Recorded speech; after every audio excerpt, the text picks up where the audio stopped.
প্রিয় দর্শক, আমাদের গ্রাম চারিদিকে পাহাড়, লাল সবুজে ভরা, রোদের ঝিকিমিকি আলো, আর পাহাড়ের পাশ দিক দিয়ে বয়ে গেছে ইচ্ছামতি নদী। আমাদের এই গ্রামের সবাই ভালো, আমরা সবাই মিলেমিশে থাকি।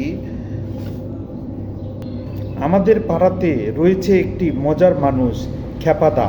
ছোট বড় সবাই ওকে খেপাদা খেপাদা করে ডাকে, আর খেপাদা রেগে যায়। সবাই খুব মজা করে খেপাদার সাথে। আমি বসে আছি চায়ের দোকানে, খেপাদা এসে আমার পাশেই বসেছে। আমি বললাম, কি ব্যাপার খেপাদা, তোমাকে কে খেপিয়েছে? এত খেপে গেছো কেন খেপাদা?